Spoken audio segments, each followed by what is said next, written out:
I'm Celia Slattery, and I'm introducing a show called First Ladies of Jazz and Pop. Well, you know, I've always sung music by singer-songwriters like Joni Mitchell and Carole King, and then of course I've studied the great jazz singers like Billie Holiday and Ella Fitzgerald. And as I started to learn more about these women, I began to understand the important contributions that they made, not only to music, but to our society as well. If I should take a notion to jump into the ocean, ain't nobody's business if I do.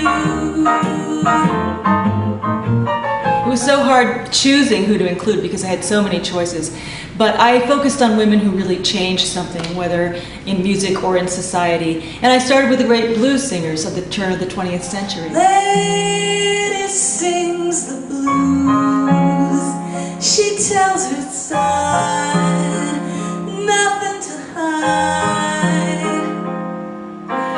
Wants the world to know she's never gonna sing no more. Ella Fitzgerald, I think, is one of our greatest jazz singers. And, you know, she pioneered a method of vocal improvisation, scat singing.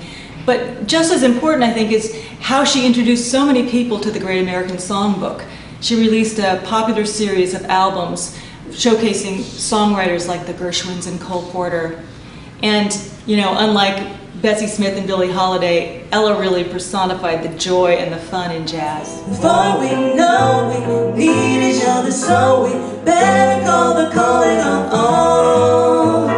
Let's call the whole thing on. In the 60s, girl groups like the Chantels and the Bobettes and the Ronettes and the Dixie Cups provided a voice for young teenage girls. And of course, Carole King wrote the hits for all of those groups. You know, I wanted to include Will You Still Love Me Tomorrow because it really reflected a totally new idea at the time, which was a young girl being sexually and emotionally free to choose. I need to know that you're loved. It's love I can be sure of. So tell me now, and I won't ask again. Will you still love me tomorrow? I thought it was important to include folk because it was so important to me growing up. And I think in the 60s, people were attracted to folk music because it was simple and authentic and kind of an alternative to all the mass culture that was being produced in the post-war boom years. And it became the music of progressive politics.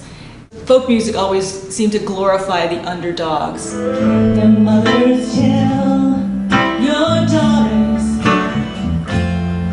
not to do what I have done.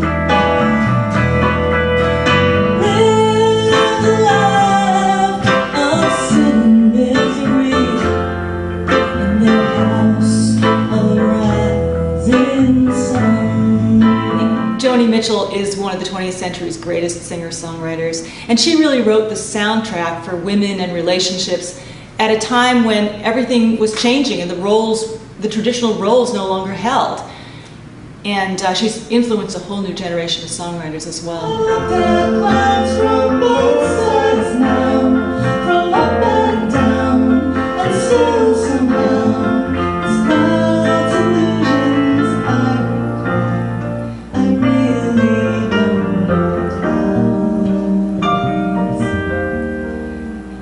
know. The show is continually evolving. I keep learning new things, and I'm getting some input from my audiences as well. I have an online survey that they can do that they get to share who they think the most important women in music are. And luckily, I have a subject I could just keep going on forever.